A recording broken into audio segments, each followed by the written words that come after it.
Okay, so this is Mound 72, and this is a little bitty mound compared to all the other ones here at Cahokia, but out of 140 original, there's still 80 existing, and out of all the dirt, not just including the mounds, but the grounds around it, only 2% of this place has ever been excavated, and a lot of that excavation probably took place right here, but it has some different pictures and illustrations.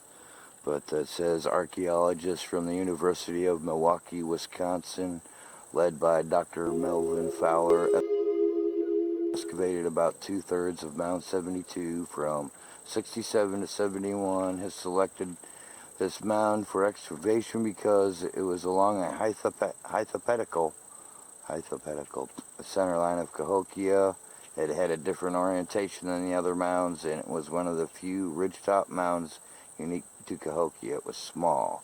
The dig revealed 3 smaller mounds beneath this ridgetop mound, each covering complex monarchy activities including mass sacrificial graves, artifact caches, and other features Dr. Fowler believed would be another wood henge associated with Mound 72. And then there's kind of like a little diagram, all your different mounds. Right here's Monks Mound, or Mound 72, there's Monks Mound. And then your flat top ones are the ones that they definitely knew they had houses built on top of. The little round top ones, who really knows? It said is at the western end of the mound there had once been a building, perhaps a carnal structure where bodies were prepared or stored for burial. It had been dismantled and a number of bundle burials placed in this location, and at least 2 high status extended burials with shell bead necklaces. The primary mound 72 sub 2 covered this group. Then later 3 mass burial pits with 19, 22, and 24 young women were placed at the east, south, and southeast sides of this mound, which was then expanded to cover them. The pit on the south side was later redug and grave goods were deposited, including 36,600 marine shell beads and another pile of about 400 arrowheads, numerous bone antler points, and some broken points. Shows here kind of like a description of the different burials in the main mound with the burials around them. The carnal house, that's where they believe they prepared them.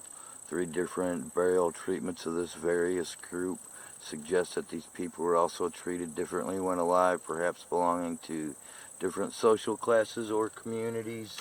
The arrangements and types of the burials may also reflect their belief system and cosmology. The orientation of Mound 72 and most of the burial pits, northwest, southeast, happens to align with the winter solstice,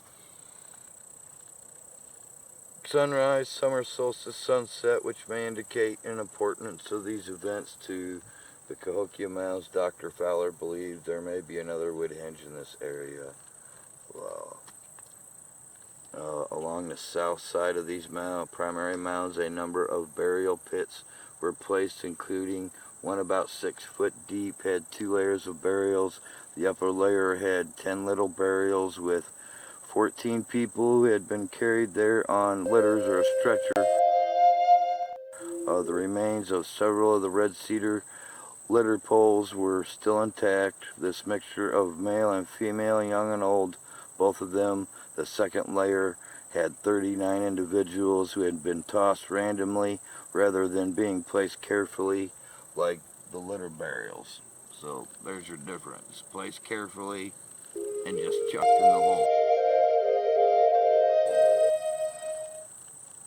These other burial groups and primary mounds were all encased in a final capping of soil that formed the ridgetop mound.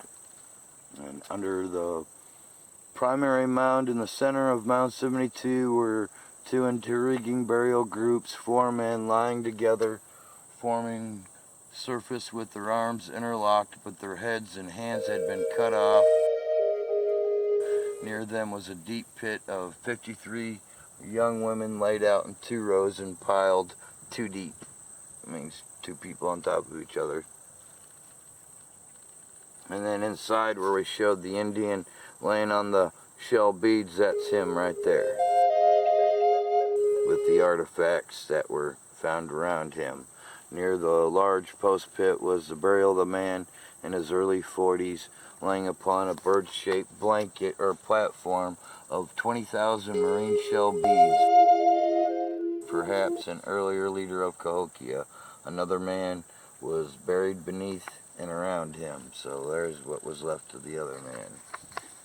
Nearby were 7 men and women with grave goods accompanying this leader.